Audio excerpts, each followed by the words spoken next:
గోవింద గోకుల నందన గోవింద గోవింద హరి గోవింద గోకుల నందన గోవింద గోవింద హరి గోవింద గోకుల నందన గోవింద గోవింద హరి గోవింద గోకుల నందన గోవింద. హరే వెంకటేశ.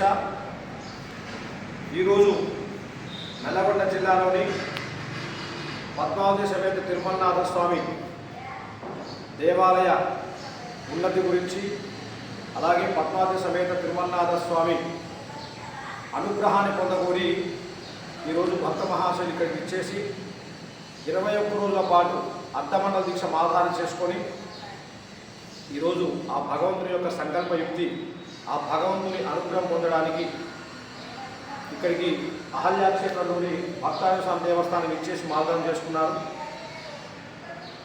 సుమారు 12వ శతాబ్దం రేచర్ల రెండు రాజుల కాలం నాటి పద్మావతి సమేత తిరుమలనాథ స్వామి దేవాలయము ఒక మహిమాన్వితమైనటువంటి, ఒక విశిష్టమైనటువంటి, ఒక అద్వితీయమైనటువంటి దేవాలయం. అది అభివృద్ధికి నోచుకోలేక వెనుకబడ్డ దేవాలయము. ఈరోజు ప్రతి సంవత్సరం కూడా మాఘ పౌర్ణమి రోజు విశేషంగా భక్త మహాశయులు చేసి స్వామివారి యొక్క కళ్యాణ మహోత్సవాన్ని తిలకించి తరంగా సమర్పించేటువంటి ఆనవాయితీ అనాదిగా వస్తున్నది. అందులో భాగంగానే ఈ యొక్క భక్తులు ఆ దేవాలయ అభివృద్ధిని కాంక్షించి సంకల్పయుక్తిగా ప్రతి సంవత్సరం విచ్చేసి మాదానం చేసుకొని వెళ్తూ ఉంటారు.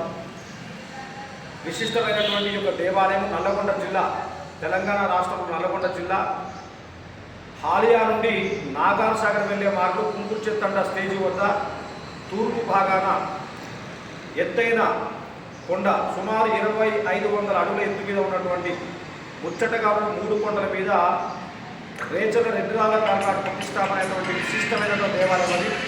కనుక ప్రతి ఒక్కరు కూడా ఆ స్వామిని సందర్శించి, ఆ స్వామిని దర్శించి రేపు జరగబోయేటటువంటి ఫిబ్రవరి 1వ తేదీ మాఘ పౌర్ణమి సందర్భంగా కళ్యాణ మహోత్సవం ఉంటుంది.